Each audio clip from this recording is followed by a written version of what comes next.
लगता है, लेकिन रिजल्ट्स बाद में कितने बड़े मिलने लग जाते हैं कि काम करने की जरूरत नहीं है। अब फंडामेंटल स्टडी होती है, इसमें बेसिकली फंडामेंटल में आप क्या चेक करते हो कि यार एक धंधा है, किराने की दुकान है, बंदे की सेल्स फुल है, मार्जिन प्रॉफिट निकाल रहा है, वैसी कंपनी के फाइनेंशियल एनालिसिस होते हैं, उनके फाइनेंशियल स्टेटमेंट्स आप देखोगे वहां आपको दिख जाएगा।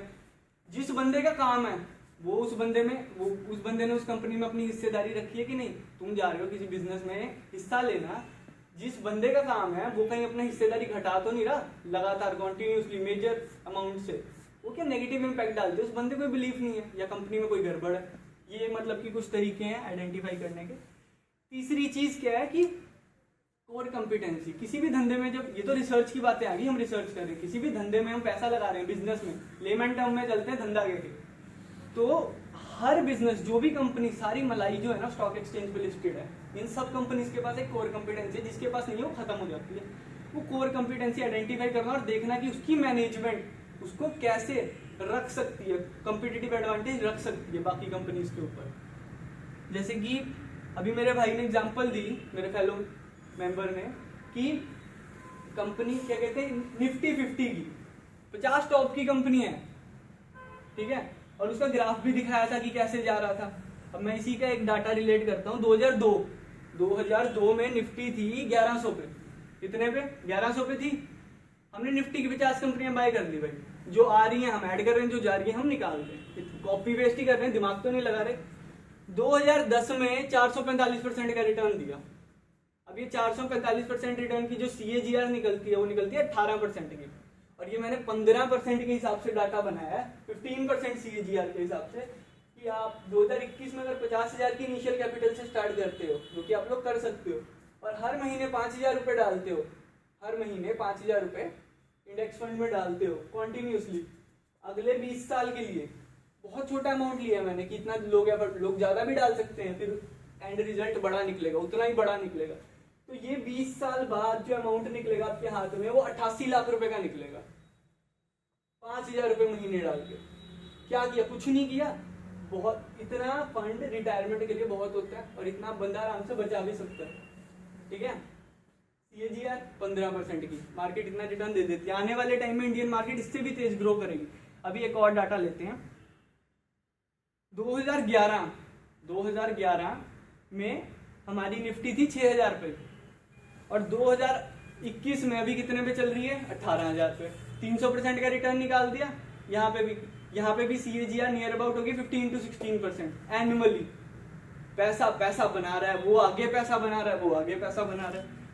तो ये तो रही बिल्कुल ही बेसिक, जहाँ पे आपको अपना दिमाग लगाने की जरूरत नहीं है, बस सिर्फ अपने पैसे को काम पे लगाना। सही है, इतना तो कर ही सकते हैं भाई। अब रही बात रिसर्च करने की, कि चलो अब यहाँ से पैसा बन रहा है, अब थोड़ा रिस्क ले सकते हैं, हम खुद रिसर्च करके कोई ढूंढेंगे।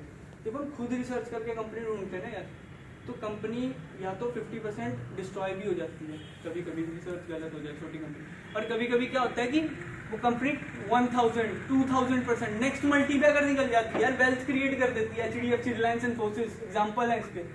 आज लोगों के पास अगर उसके 10-10 हज़ार के शेयर पड़े होते हैं, उनकी वैल्यू 900 करोड़ रुपए है भाई। तो यहाँ रिसर्च का फैक्टर आ जाता है। तीसरी चीज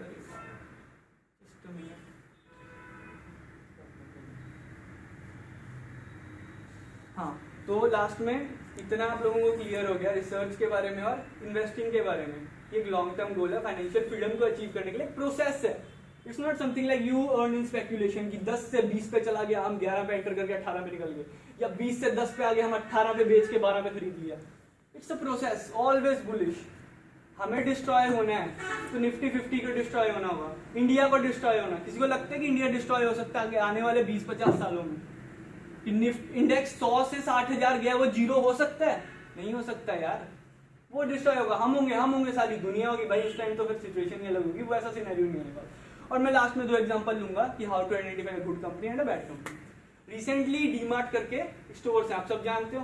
धंधा समझ में आता है तो लगाओ भाई, सीधी सी बात है। डीमार्ट का क्या काम है? उनका अगर बिजनेस मॉडल आप स्टडी करोगे, डीमार्ट का काम है रिटेल का, होलसेल रिटेल स्टोर्स हैं इनके, बल्क में लाते हैं। ये जो बल्क में लाते हैं ना यार, यहाँ पे कंपटीटिव एडवांटेज है, बहुत सस्ते में खरीद लेते हैं और मार्केट कैप्चर कर लेते हैं। और इनकी जो मेन एक चीज है कॉस्ट कटिंग की, ये कभी भी ना hi fi area like future retail यहाँ पे था, बिग बाजार, मॉल्स में नहीं करते, जितनी कॉस्ट उनकी रेंटिंग की पड़ती है भाई इतना में बिल्डिंग खड़ी कर देते हैं, अपनी खुद की एसेट जनरेट कर देते हैं। फ्यूचर रिटेल ने लोन लेके बनाए थे, लॉकडाउन हुआ उनकी बच गई, डेट पेमेंट नहीं कर पाए वो, ये लोग खड़े हैं अभी भी। और इनका शेयर पी है 280 प्लस की पी है, बट स्टिल इनका स्टॉक ऊपर जा रहा है। इन्होंने नियर अबाउट 600 to 700% रिटर्न दिया after listing as an IPO. और इनके जो सीईओ है डमानी साहब, वो मार्केट में थे स्कैम के टाइम पे, जो रिसेंटली सीरीज है आप सबने देखे, उस टाइम पे हर्षद मेहता स्कैम, वो लोग उस टाइम पे ट्रेडिंग करते थे, उस टाइम वो सरवाइव कर गए। उन्होंने कहा कि कुछ क्रिएट करना है, उनकी मेजर होल्डिंग डीमार्ट में, और आज वो इंडिया के टॉप 10 रिचेस्ट पर्सन में है। कोर क्रिएट किया है, 60% प्लस की उनकी होल्डिंग है। तो बंदा भी, अब यहाँ पे किस चीज की स्टडी की, बंदे की दिमाग, वो बंदा भी पहले भी कुछ अचीव किया था, उसका एक बैकग्राउंड है, कंपनी रन कर सकता है। अब सेम चीज हम एक एग्जांपल लेते हैं, पेटीएम, आप सब यूज करते हो। अब पेटीएम का क्या है कि सबसे पहले 88% इसमें रिटेल होल्डिंग है इस टाइम पे। स्टार्टअप में भी अच्छा फंड रेस किया, इन्होंने कैश बर्न किया, इनके फाइनेंशियल से देखोगे इन्होंने कैश बर्न किया, बहुत पैसा जलाया। अब सारे प्रमोटर भाग गए, सब एफआईआई भाग गए, किसके हाथ में है पेटीएम? हम लोगों के हाथ में। हमारे पैसे लगे हुए, हम जैसे छोटे लोगों के, मतलब जो मतलब रिटेल इन्वेस्टर्स के। अब जिस दिन फियर हुआ या जिस दिन कंपनी के पास सर्वाइव करने के लिए फंड नहीं रहे, पेटीएम क्रैश कर गया। कितनी वेल्थ डिस्ट्रॉय कर चुका है ये पेटीएम, लिस्ट होने के बाद से ही 50,000 करोड़ रुपए की वेल्थ डिस्ट्रॉय कर चुका है रिटेल इन्वेस्टर्स की, अपना वो बना के निकल चुके हैं। अब ये एक एग्जांपल है बैड कंपनी की, बट मैं ये नहीं कहूंगा कि पेटीएम नहीं चल सकता। अगर इन्होंने बहुत जगह हाथ डाले हुए हैं, अगर कहीं से भी इनको इनकम सही आने लग गई, you will see sale rise होगी, प्रॉफिट्स अभी तो बहुत मेजर लॉस में 4-4 हजार करोड़ के प्रॉफिट आने लग गए। मे बी नेक्स्ट अमेज़न बन जाए, पर उसके लिए हमें वॉच रखनी पड़ेगी। ये नहीं कि अंधों की तरह खरीद लो, तुम्हारे भाव पे, तुम्हारे लेवल पे अगर वो कंपनी सेटिस्फाई कर रही है तो खरीदो, नहीं तो 6,000 कंपनी किसी में भी पैसा लगाओ जो सही है।